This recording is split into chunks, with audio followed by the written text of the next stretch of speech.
The next episode of The Commercial Break starts now. 10:30 in the morning! Oh, yeah, cats and kittens, welcome back to The Commercial Break. I'm Bryan Green. This is my dear friend and the co-host of this show, Chris and Joy Hoadley. Best to you, Chris. Best to you, Bryan. Best to you out there in the podcast universe. Thanks for joining us on this 3,000th episode of The Commercial Break. I really appreciate it. In case you haven't heard, I want to say it right at the top of the show, and then I'll shut up until the next episode of The Commercial Break. 12 hours of TCB, May 31st. That's a Saturday. Mark your calendars, kids. Celebrities, fun and games, probably Krissy and I sleeping a little bit on air, or the opposite, will be high on some kind of, Colombian marching powder that keeps us going throughout the day, or 5-hour energy. We have plenty of that, Krissy.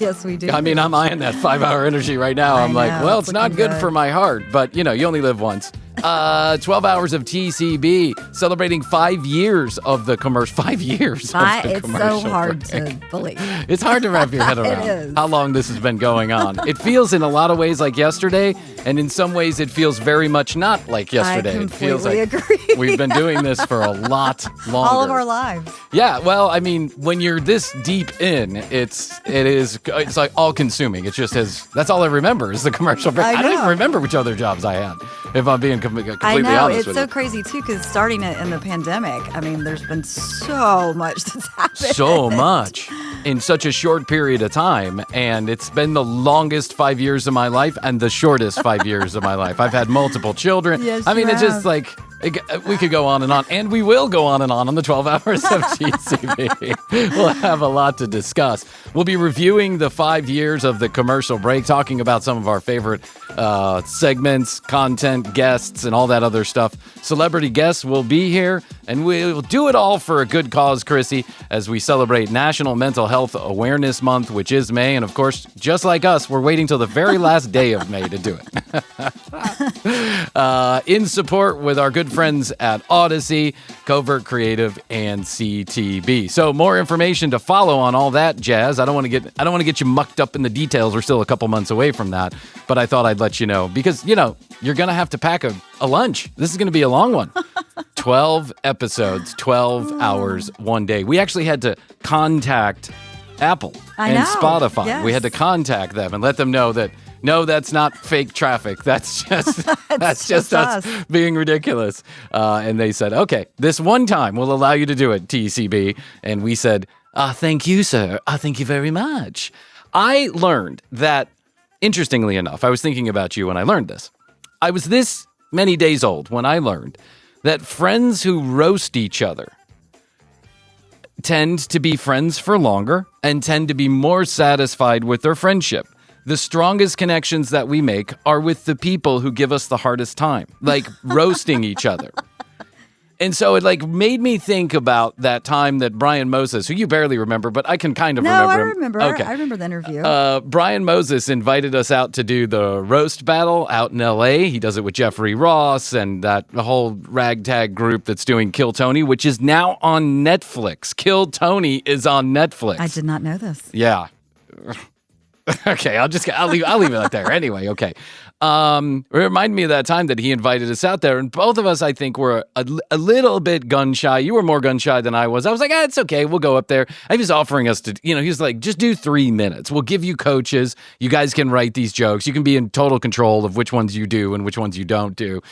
And I thought to myself, we should revisit that because we are best friends. We are. And maybe a little roasting is what this relationship needs. Just get it out in the open. Just spice it up a little bit. Either make us friends or come to a natural conclusion of the commercial break. A natural conclusion. I know. One of the two.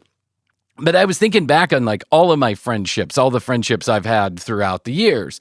And I think it's true. I think the friends that I've had for the longest, sans you, because I think we have a little bit of a different relationship. We don't roast each other a whole bunch. I mean, we have fun here in the studio. Yeah, we rib we each poke, other. yeah, we rib. But it's not I wouldn't call it like a serious roasting. We never get under each other's skin or try and poke at our bust insecurities. balls. Yeah, no busting balls. But I do some of my other best friends that I've had, or friends that I consider good friends, we really do give each other a hard time. I think about Raphael or my brothers, or some people that I'm maybe not as close with now, but back then, and they would just go at me, and I hated it with every fiber of my being. Right. But for some reason, it endeared me to them. Like, I liked the fact that they would roast me. Let me give you an example. This weekend, there was a big party. So those who have listened to the commercial break know that I'm married to a Venezuelan woman. And how I met that Venezuelan woman was through my Venezuelan best friend and his incredibly large family. Now, this is the kind of family where you can be like 32 cousins removed, yet you are still part of the immediate family. Do you know what I'm talking about? I do, and I admire that. Yeah, this seems to be big in the Hispanic culture, that everyone is part of the family, no matter how distant the relation is.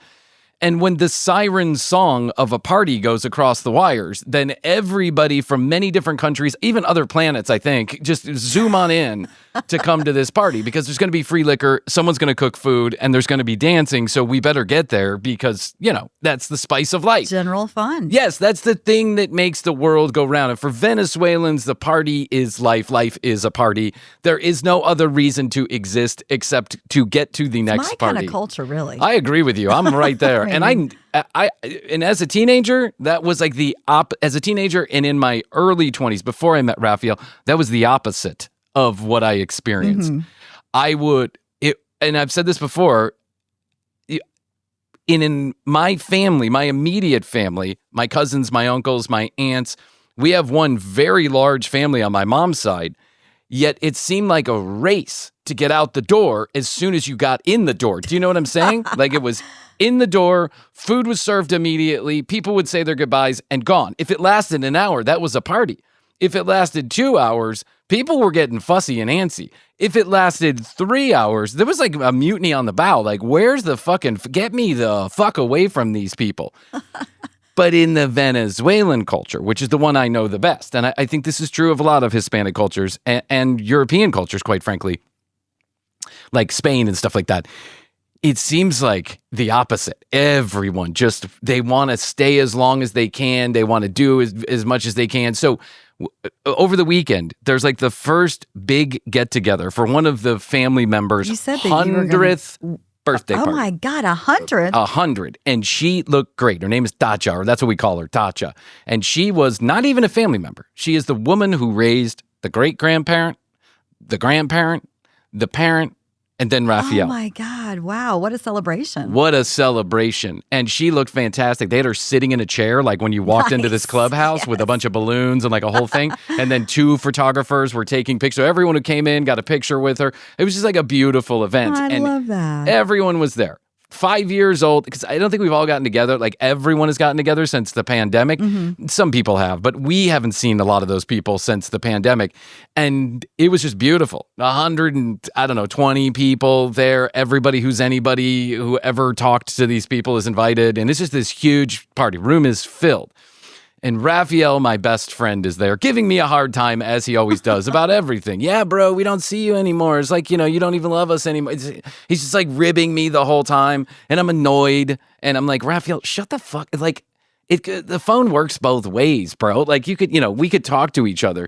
And he remembered We just went to the comedy show together. We did, but that's not enough for him. He's like my extra wife. He's like a second wife. He is. It's never enough from him. He needs more of my time than I am able to give. He got a taste. He He wanted more. He got a little tasty Tina or a Bryan. And listen, when you get a tasty tea of these teas bags, you want the full dip. You know what I'm talking about? You want a full-throated taste of Bryan. You want the DD cancer. Yes, that's right. And then 24 hours later, you're like, that guy's a real asshole. I realize now, like, we haven't seen him in 5 years. But him and I were shooting the shit, and we were just like, hey man, I love you. It's so good to see you. We need to spend more time together, which is true. All of this is true. He's right. I have a million children, and it's really hard to find time, but I need to find time because that is the fruit of the tree is your friendships and This the people is that you true. love. And I need to, and now the kids are old enough, or some of them are old enough that I can break away for a few minutes. Right. I need to do more of that. And he goes, but you're just such an asshole. Like, you're such an asshole. And man, I hate you sometimes.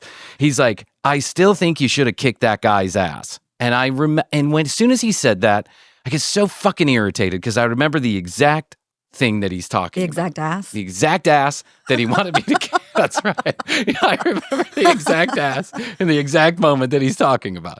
Let me explain. We're working at the L'Estrada, the Italian Trattoria, where you send some soft-shell crabs and some dried Rafa bread and worked some there too? Chianti Classico. That's how we met. That's where we met. What? Oh, That's okay. where we met. If you, there's too many stories to tell, but I won't get into it. If you remember, he became the general manager of there was 2 of these locations. And the one that I worked at, he came from the other location to be the manager. And the very first night that we met, he wasn't there to manage. He was there to just sit at the bar and kind of observe things. Well, we both got incredibly drunk, headed to the bar across the street, closed that out, then walked to his grandparents' house where Tacho was waiting to make us food. Right. She like got up and started Yes. cooking empanadas. And I'm like, what That the? was that night. Yes. And then he tried to get me in his bed. And Yes. remember? It was yes, like, I remember the story, but Yeah, I thought you okay. guys had already been friends. I didn't realize No, this this was is the the first night you very met. first night we met. Rafa has suggested that we sleep in the same bed together. And as an Irish white guy with a lot of Catholic guilt and some feelings around that, I was like, no. You got the wrong guy, mister. I'm out. See you later. So I'm out with his grandparents' portable phone outside of this townhouse calling for a cab at 4:30 in the morning. Anyway. Fast forward a year later, and we've been working together for a long time, and now we're best friends. And there is a guy named Eric that works at the restaurant. Well, Eric is a noted crackhead. And when I say noted crackhead, I don't mean that like as a put down. I mean that literally. He is a crackhead. He smokes crack. And he's been known to do it at work. The guy is a fantastic waiter. Fantastic. Maybe the best in the entire place. Nothing like a little crack. Yes, because he is like Sonic. Smooth and efficient. Boom, boom, boom, boom, boom, boom, boom, boom, boom. He's light on his feet. He's zipping all over the place. He can handle a million tables. He talks to everybody. He's sweating profusely all over your food, but he's really good at what he does. And everybody knew it. So therefore, they tolerated the other behaviors. But at some point, Eric and I got on the wrong foot. He owed me $100. I don't know. I gave him $100 to go get drugs. He never came back with it. Something happened. And this turned into an entire restaurant ordeal. Do you know what I'm talking about? Yes, I do. Like, we gave him money to go get something. He never showed back up with it, then claimed that he got robbed, or whatever the deal was. Like real crackhead type shit, right? Like real crackhead type story. Eric was all of a sudden persona non grata, but we saw him pull up with his wife at the time into the bar directly across the street. And we had been looking for him. Where are you with our $100? Where are you? This is the same night? The same night he left, he had gotten off like in the afternoon shift. Okay, yeah. And we said, all right, bro, set us up for hook us up for the nighttime. We're going to have a big party here at La Strada once it closes down, which happened a lot, by the way. Oh, We yeah, would fun lock the times. doors, and multiple times the police officers were like in the parking lot, like with the flashlights looking in. And we were like, nothing to see here. We wouldn't open the doors. We'd be like, we're fine. Everything's okay. There's hostages in here. Don't worry about it. So he took our money. And I was like the guy in charge for whatever reason of this particular situation. And Raphael got me all worked up. And he said, you got to fucking kick this guy's ass, man. There's only one way to teach a crackhead there's only one way to teach a lesson to a crackhead, and that's a fucking kick his ass. Kick his fucking ass, Bryan. Go get him. Let's walk across the street. Let's get him. I can't that picture. And there were other employees that went over there, and they got Eric all riled up. So now it's like, it's literally a scene out of the West Side Story. Right. When you're a jet all the way from your first cracky pipe to your sniff all the day. Like, it's crackhead West Side Story. And so at some point, the game is on. We've been at the restaurant as long as we can be at the restaurant. I don't know what to do. I'm not a fighter. I never have been. No, I've that's been what in I'm saying. I can't picture you. No, I've been in a few scraps. A couple I've won. Most I've lost. It's not my thing. You know, I think I've defended myself in certain situations, but I am not the guy to swing first. I have never been the guy to swing first.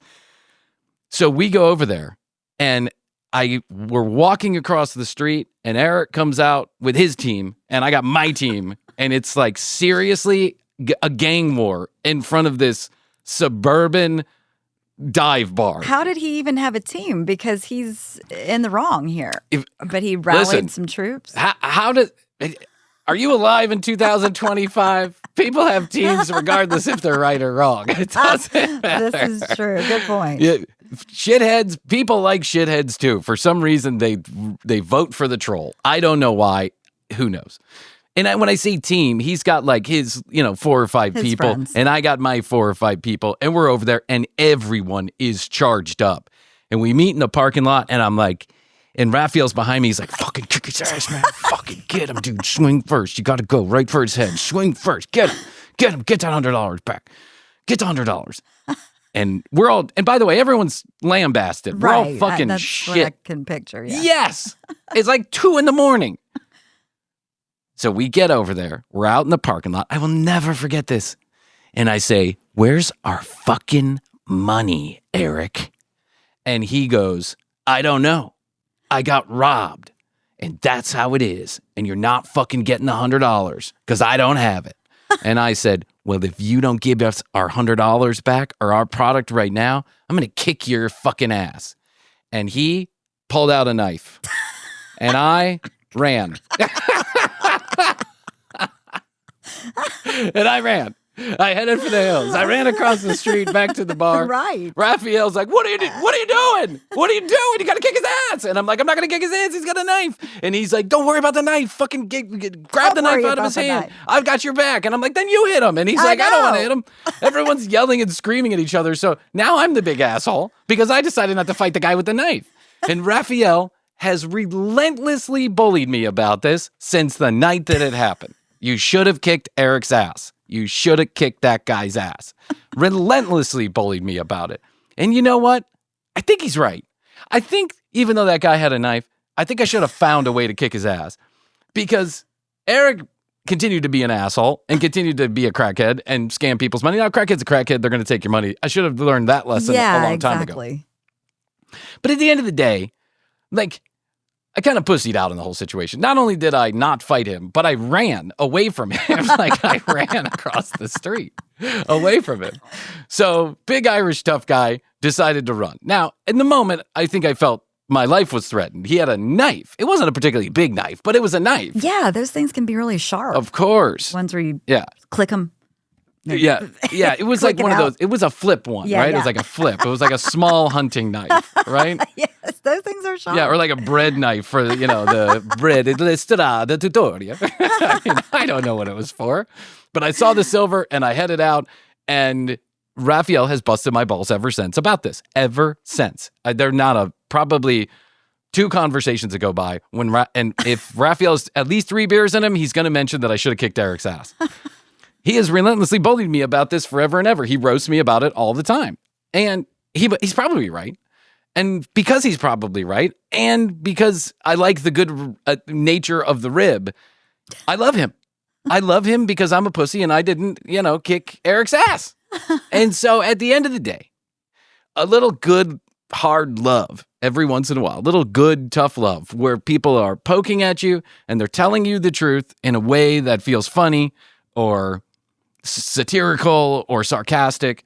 I think it makes for good times. That's what I got to say. I think this article that I read is so fucking true. Is that if you can get with your buddies and you guys can tell each other like it is, but have a little laugh at the same time, you're going to be friends for a long time. Well, I'm willing to revisit it. Revisit it, Krissy. I will look into that. I'm going to have to scan. You should have gone to the roast, Krissy. You should have gone to the roast. I'm going to have to scan my memories now for any kind of roast material. Well, so there was never a fight situation with us. No, there's no. Trust me. I'm sure you have a lot of roast material. I'm sure it's in your brain somewhere. We're not friends for this long, and there's not at least 10 things on your list where you're like, what a fucking dick. What a fucking dick. But I'm not suggesting that you roast me. I'm just sharing this But, this little stat. Yeah, this little thing. And, if you want to, we can take some LSD and I can fuck with you. That was the other thing that a lot of my friends did. Well, we've taken plenty of drugs together. We have. That's true. We have. But never LSD. Never LSD or ayahuasca. I mean, ayahuasca I put in a different category of things to do. That's not like, ha-ha giggles on a Friday night. That's like, no, that's not. Yeah, it's like get the therapist involved kind of thing. I want to know how my friend did on the hero dose. I was wondering that. I sent you a message.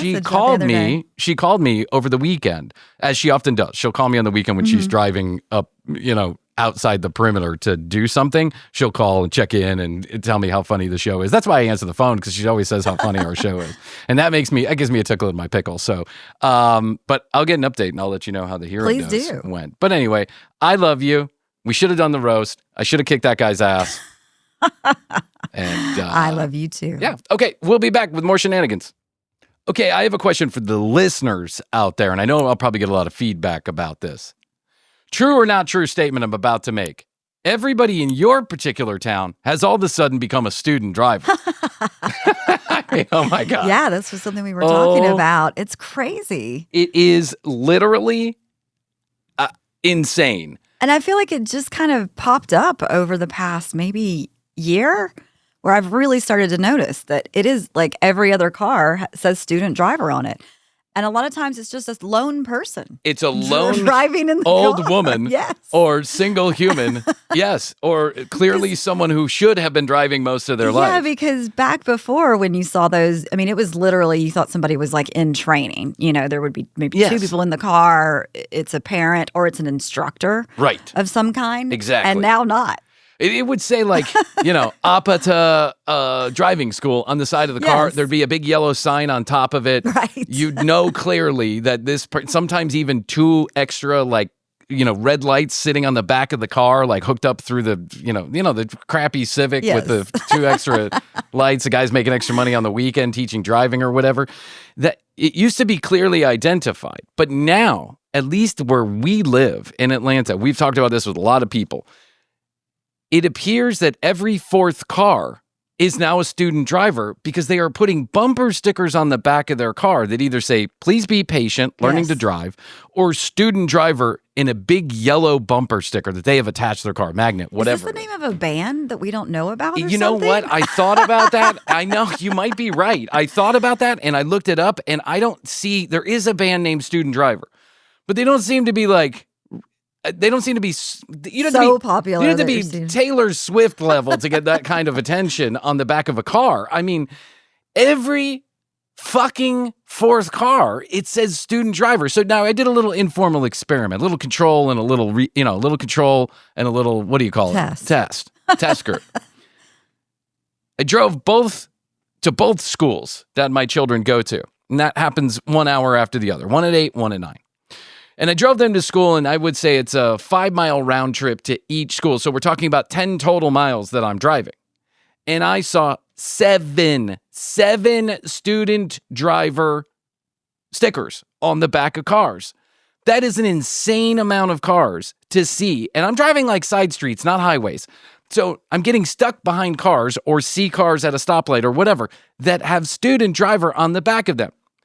Just because you're a poor fucking driver does not mean you get the right to put student driver on the back of your car.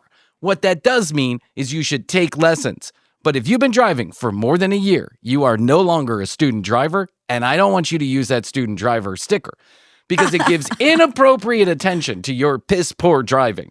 And if you think for 1 second that I'm going to excuse you because you put a sticker on the back of your car and you're driving 22 miles per hour in a 45 mile per hour lane, no sirree, Bob. Enough. We all are going around lying to each other, pretending that shit is one way when it really isn't, so that we can get the empathy or sympathy of others on the road, when the fact is you shouldn't have a license in the first place because you don't know how to drive. I think this might be our new sticker. Student TCB student driver. F you, student driver. F you. That's what I'm going to put. F you, student driver. This is a trend that has taken hold, and I don't get it because I don't know. But when I was a student driver, like when I had my learner's permit, I think I knew a collective 3 other human beings who had their learner's permit. I it's impossible that every fourth car on the road has their learner's permit or is within the first year of driving. Here's the thing. So and this is what really got me set off. This is a couple of months ago. I've been waiting to talk about this for months. It was like embarrassing to see it. Like, I mean, I was a student driver at some point, but I was not putting that on the car, and neither were my parents. Fuck no. I mean, I think my dad probably would have wanted to do it, but two things. He was way too precious about his vehicle to be putting a sticker on the back of the car. Bumper stickers were a no-no in my house and continue to be a no-no in my house. Yes. Like, my kids always want to put a sticker, and I'm like, do you know how fucking trashy, do you know how trashy that is? And then people send us pictures with their TCB sticker on the back. TCB's okay. No, and so a couple of months ago, I'm driving here in the back roads north of Atlanta. And, I've gotten really a lot better about my road. I don't call it road rage. I call it road irritation, about my road irritation. That's good to know because there was I could roast you about that. Yeah. Well, and I'll take it because it's true. But I slow down, I give people some space and some grace and understand that they just might be going through something. However, if I see someone that is purposefully driving like an idiot, like they're on their phone FaceTiming somebody, that's a whole different animal altogether. Yeah, that's dangerous.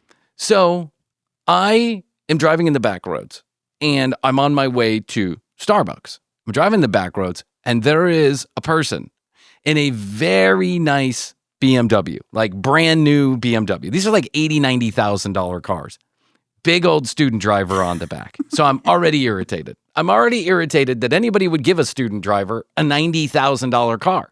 That's a dumb thing to do. I don't care how much money you have to throw in the trash. I don't care if you're Elon fucking Musk. You give a clunker to a student driver. Yes, that's the best course of action. Until they learn how to drive or until they deserve to have a $90,000 car. Giving your 16-year-old kid or 17-year-old kid or 18-year-old kid or any kid a $90,000 car is a clear indication that your head is screwed on improperly. I'm just sharing that with you right now. So I'm behind this car and they are going 22 miles per hour in a 45. And so now, for about a mile, I'm like, okay, all right, Bryan. Yeah, let's speed it up here. Give him 100 feet, chill out, But, I start to get a little twitchy at like mile number 1.5 because now there's a line of cars behind me. And there's a guy behind me who's Bryan Green number 2. He's like, he's swerving to the left, swerving to the right up on my ass. And I'm like, hey, bro, don't get at me. Yeah, look at the car in front. And I'm not getting any closer because I don't know what's going on there. But I start to edge a little closer. And as I edge a little closer, I can see through the back window that they have one of those suction cups holders on their thing. And I can see that there is a video playing on the phone, a video or a FaceTime call. And I'm like, oh, you got to be kidding me. You got to be kidding me that this person is watching a video or making a FaceTime call while not paying attention to anything that's going on. And by the way, she who I learned later is a she is kind of swerving around, like almost hits a mailbox over on the other side of the road, hitting the brake. Oh. You know, the people that drive with 2 feet? Yes. My mom drives with 2 feet and it drives me crazy. She drives with 2 feet. She hits the brake and the accelerator at the exact same time. Yeah. And the car doesn't go anywhere. Yeah. It's bad. It's terrible. My grandfather used to do that. I know. Yeah. And my mom claims that's how she learned to drive. And I'm like, no one in their right mind would teach you how to drive like that, Mom. That's crazy. I knew your father. He was an FBI. Like, this guy did not drive like that. I'm sure of it. So I get stuck for like 4.5 miles. She's taking every turn I need to take. Oh, God. She's driving every place I need to drive. And wouldn't you fucking know it, she pulls into the Starbucks. Oh. And I don't have time to go into the Starbucks. One of the few times I'm going to run through the drive-thru. So I go behind her in the drive-thru. And now she's got her window rolled down and I can see through her rear view mirror that she is in fact on a FaceTime call or a video call. I don't know which one it is, but she's on a video call. It's a huge line at Starbucks for the drive-thru.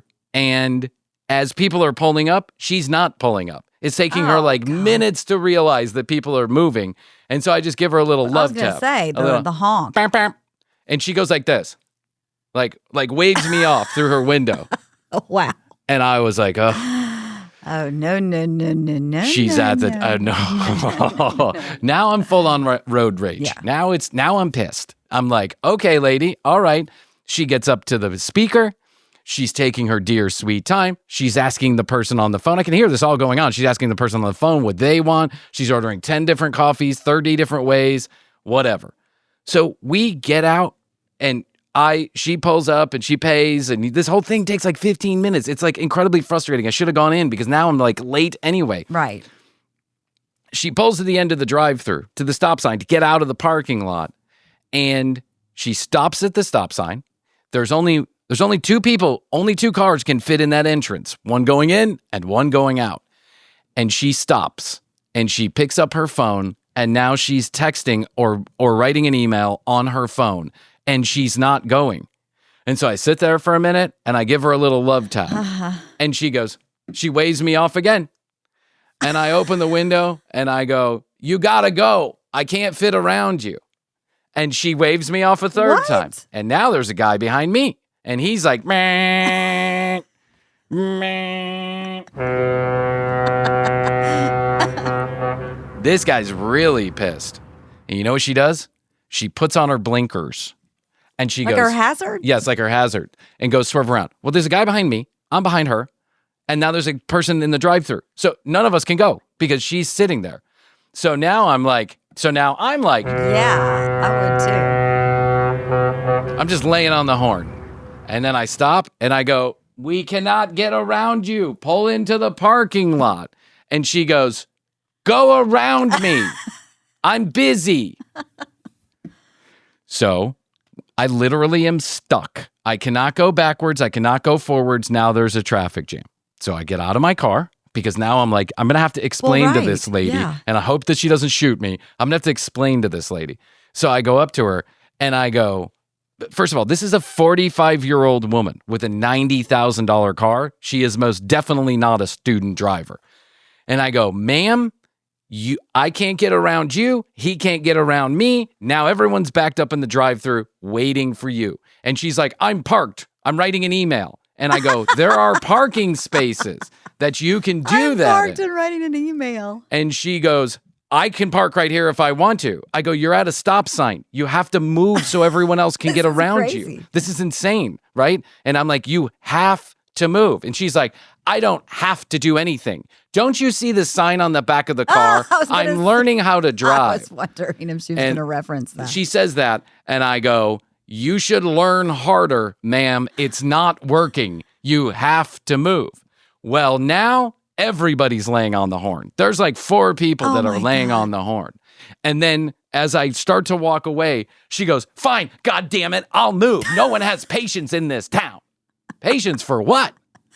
The whole world has to stop revolving because you have to write an email or because you put a fucking sticker on your car that says student driver so that you can make FaceTime calls and write emails while you're driving? This is completely inconsiderate of everybody else around you. I showed you grace on the road, but I'm going to get out of the car and explain to you that this is just not how life works. Right. And I did it as nicely as I could. I didn't cuss at her. I didn't say anything terrible. I just said, you ought to learn. You need to learn harder because it's not working. Yeah. You don't know how to drive. You cannot stop and put your blinkers on and a busy stop sign and an entrance to a Starbucks. That's just a ridiculous notion. Don't you see the sign on the back of my car? This is what got me charged up and started making me pay attention. And now I see them everywhere. They are. And I'm everywhere. Done with it. Now everybody is that lady. Everybody with a student driver sign is that lady to me. I'm like, God damn it. Fucking motherfucker. I'd almost cured my road rage. Until the sign started going on the back of the car. Well, there was a need to rage. This was an appropriate reason this was an appropriate to get upset. Because, a warranted rage. It's one thing to be a bad driver. There are lots of those out there in the world. Yeah. They're bad drivers. And that's where I've learned grace. I've learned grace that not everybody has the fine motor skills and sharp, keen sense of spatial awareness that I do. Not everybody is Evel Knievel on the roads, right? No.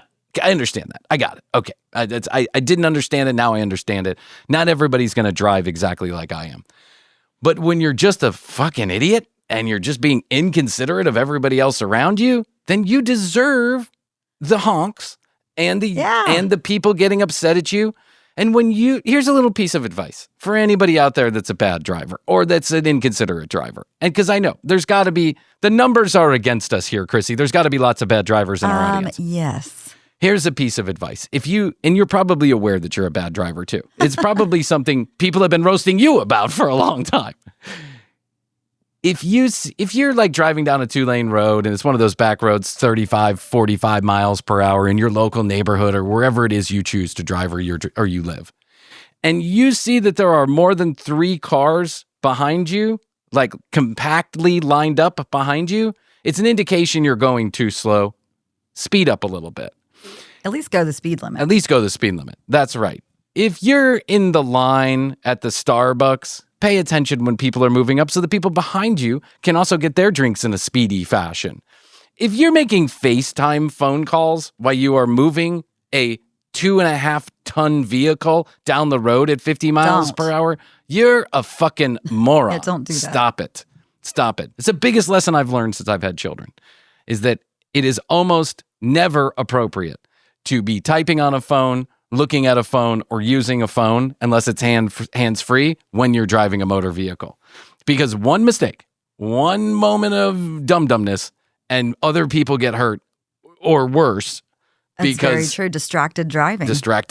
It's terrible. I've even gotten to the point, Krissy, and I'm so proud of myself about this, when we take family road trips and I get tired, I no longer take little cat naps while I'm driving. I pull over. Oh, true. I used to do it. You used to cat nap? Well, with my eyes open. Like I would go into that weird space. Like hypnosis? Yes, the hypnosis.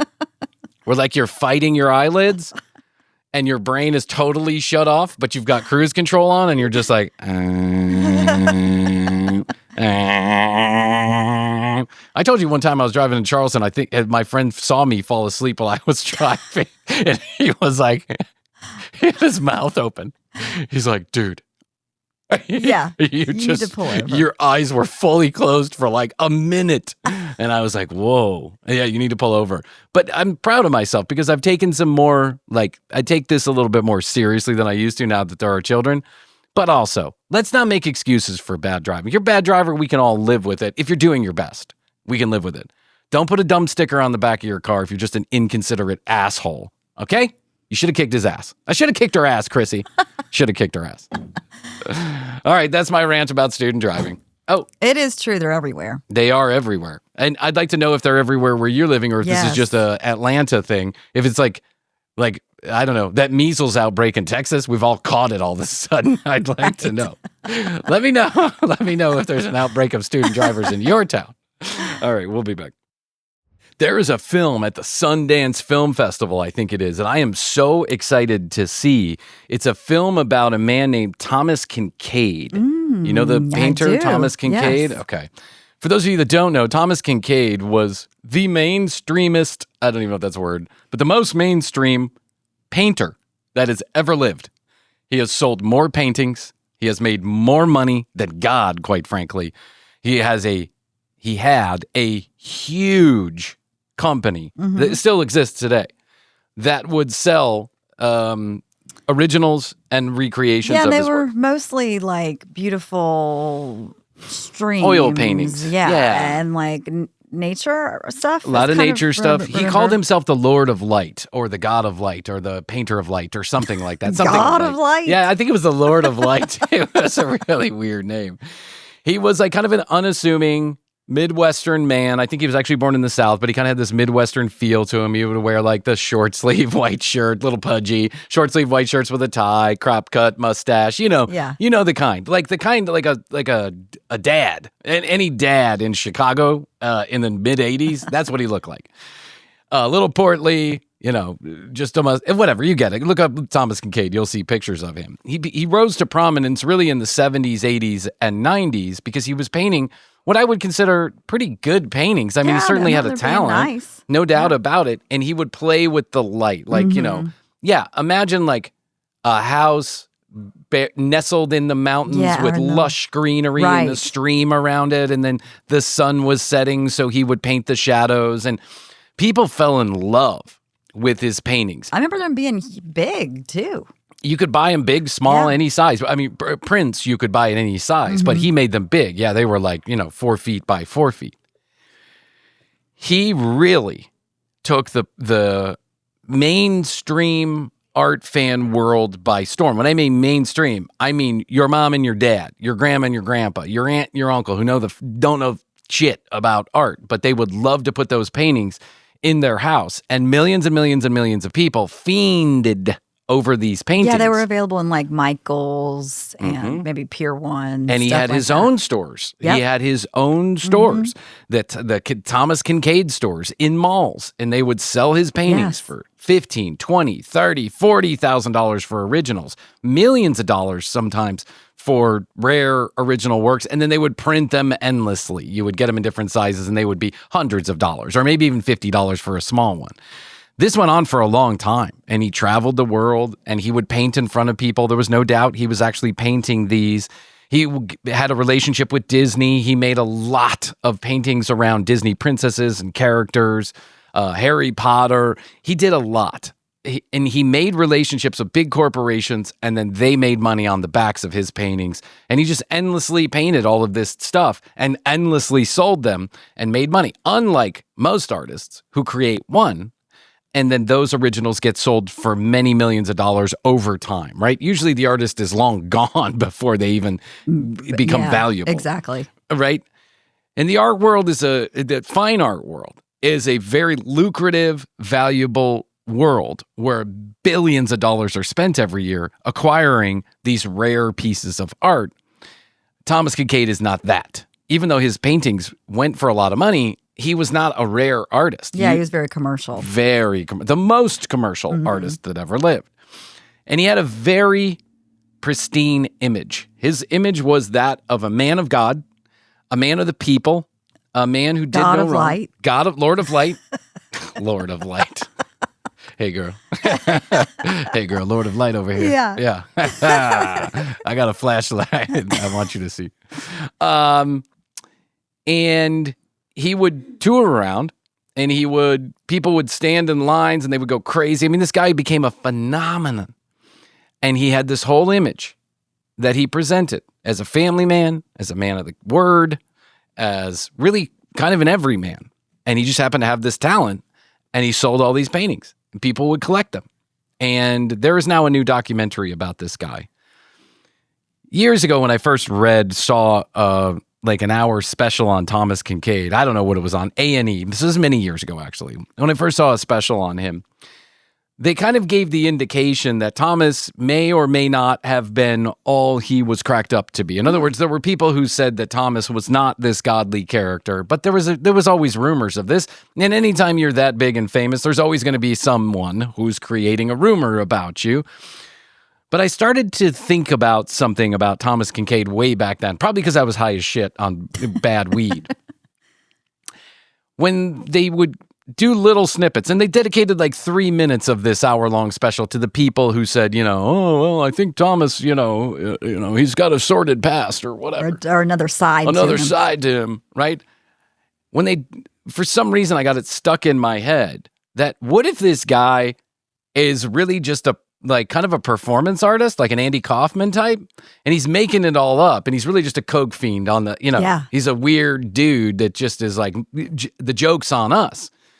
And it turns out the joke's on us. Really? And this new documentary shines more light on the joke's on us, because apparently he was a coke fiend stripper hound on his days off, and he was, in his younger years, kind of a wild child. This is what the trailer indicates. So this is why I'm excited to see this movie. I need to watch that.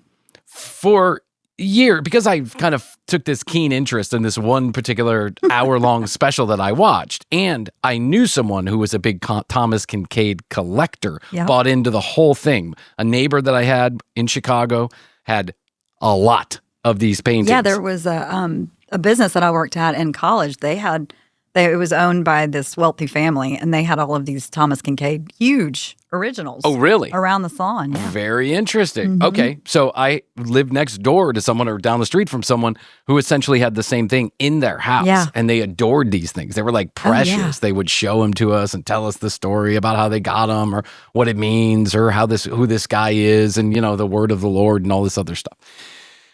So the word of the Lord. The word of the Lord. Yes. I hate when people say that, the word of the Lord. Like you heard him say anything. All right. Okay. So there had been rumors I read a number of years ago that Thomas Kinkade was actually a really fantastic artist, but he did not always paint all these lovely Lord of the Light type paintings. But sometimes he painted some really disturbing, dark, weird shit, but that it was all locked away in a vault. But no one ever found the vault, could get into the vault or whatever the story was, because it's kind of like Al Capone's vault, right? Yeah. It was stuffed away somewhere in a secret location that no one ever knew about. So it's this nebulous thing. In this documentary, apparently They find the vault? They open the vault. Oh. And they get access to this collection of paintings that was very much not what Thomas Kinkade supposedly was all about. And I think this proves once and for all that Thomas Kinkade was maybe the ultimate art troll ever. More than Banksy, more than Andy Kaufman, Thomas Kinkade. Why? Because, Banksy's made a lot of money and everybody fiends for a Banksy, but you're in on the joke with Banksy, right? He's making this art to blow up or, on the side of a wall of some random Italian town or whatever. Thomas Kinkade he took it all the way. He took it all the way. He made billions of dollars. His company made billions of dollars selling these rather ho-hum paintings to unassuming people.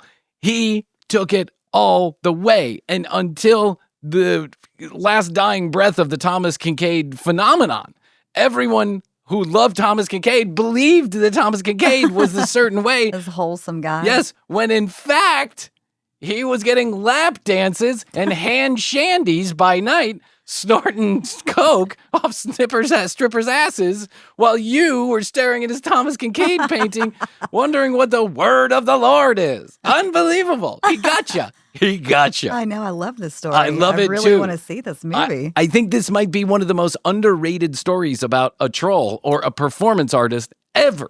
And I cannot wait to see this movie. And there's one trailer out there in the universe, and they have an Instagram page with a couple videos, but it's just more like splicing the trailer up in different ways. And there's not a lot of people following this page, but I think this is going to be one of those, to me at least, this is going to be one of those stories that I love to dig into. Oh, yeah. Because I love the thought.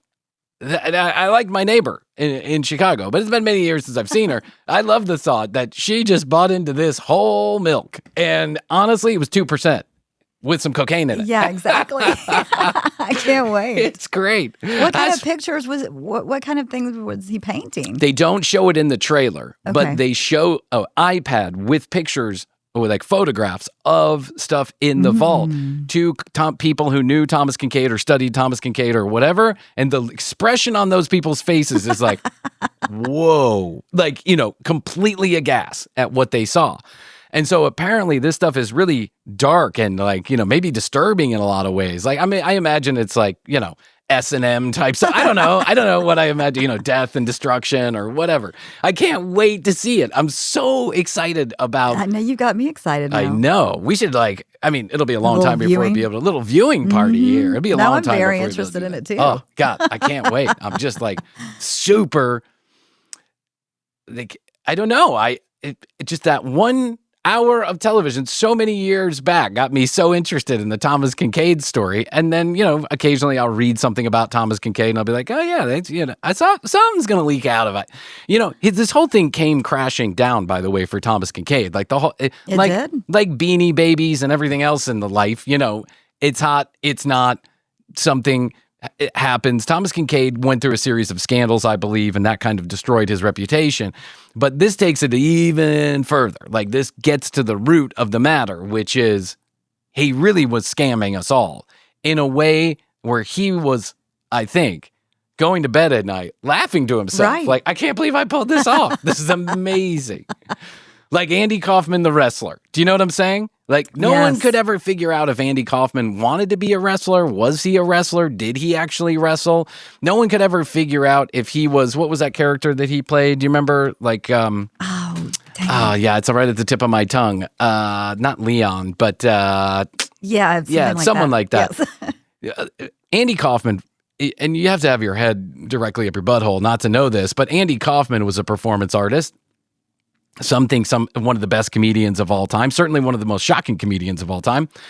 He had a character that Tony something that would come out, and Tony was like a lounge singer, but he was a shocking lounge singer. He would come out with like half-naked women. He would sing dirty songs. And so many people believed that was Andy Kaufman. Yeah, Tony Clifton. Tony Clifton, that he would dress up because it was clearly makeup. Like you could see that it was like a prosthesis he was wearing on his face. So many people thought that's Andy doing the joke. But sometimes Andy and Tony Clifton would be in the same place and people would see him in the same place. Tony over there, Andy over there. And people were like, wait, I thought you were Tony. And he's like, I don't know what you're fucking talking about. Yeah. Tony was like Andy's manager, quote unquote, who was also a lounge singer. It was like this whole routine, but Andy found ways to continue to fuck people over and mess with their mind. It was like a magic trick of hilarity that he loved. And I thought it was brilliant. I really did. I think it's so much fun. And the thought that Thomas did this, but got away with it, everyone's serious. Andy Kaufman, okay, he's got someone else dressed up as Tony Clifton today. Thomas Kinkade, no one suspected. That long before the internet, long before you could Google, or there were cell phones in everybody's hands taking pictures. Andy was involved with Disney. Universal, on and on and on and on and on. He painted some of the most precious brands for some of the most precious brands in the world. And they didn't know that he was, in fact, just a sleazy artist who was a good artist. Good artist, no doubt about it. He has certainly had a talent for painting, but I can't wait. I want to wrap it up. I want to piece it all together. I want to see the end of this story. I'm living long enough to see the end of the Thomas Kinkade story. We will have a viewing. That makes me happy. Yeah, we'll have a viewing. I don't know when, and I don't know if that's legal, but maybe I should reach out to the people who made the movie and say, I'd really like to talk about this movie on air. Oh, I think 100%. Can I get a viewer? And to which they'll say, who? Who? Well, it's your old friends at TCB. And for the 33 hours of TCB, we'd like to talk about the Thomas Kinkade documentary. Maybe we'll get a full screening like we did in a theater. Oh, I did go to... Yeah. I did do that once. I know. I was supposed to go, but I couldn't. But yeah, you said it. It was interesting. It was interesting.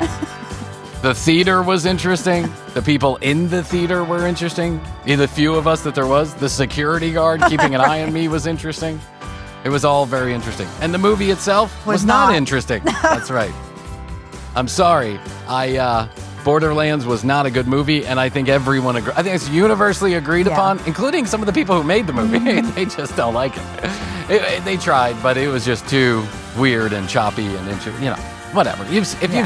If you're one of those people who knows about Borderlands and you watched Borderlands, I'm not saying anything sacrilegious. You understand. It was a really bad movie. But nonetheless, great actors and actresses in it. And our friend Gina Gershon was in it. That's right. Jack Black, Kevin Hart. There's a ton of people in it. Pedro Pascal. Jamie Lee Curtis Jamie Lee Curtis was in it. That's right. Based on a game, a video game. Video game. A very popular video game. Like a very popular video game. But there are so many problems making a video game into a movie that this is notoriously a hard thing to do. And they didn't get it right on this one either. All right, you student drivers out there, look out. Bryan's coming for you. I'm giving you no grace, student drivers. I'm on to you. I see you. You inconsiderate, selfish pricks. No, I'm kidding. If you're a student driver and you want to denote that so we all take care around you, then do it. But don't put a student driver. Why would you put a student driver sticker on the back of your car if you're not a student driver? To me, it makes no sense. I don't understand. The only thing I can think of is that you're a bad driver and you want people to give you a little bit of room. Okay. All right. Well, I'm even okay with like bad drivers doing it, but actually just stupid people. That's right. Like this woman that you It's terrible. mentioned. It's terrible. Yeah, they're doing illegal things. That's right. TCBpodcast.com, 212-433-3TCB, at The Commercial Break on Instagram, and youtube.com/The Commercial Break for all the episodes the same day they air here. Okay, Krissy, that's all I can do for now. I think so. I'll tell you that I love you. And I love you. I'll say best to you. Best to And best to you out there in the podcast universe. Until next time, Krissy and I will say, we do say, and we must say, Goodbye.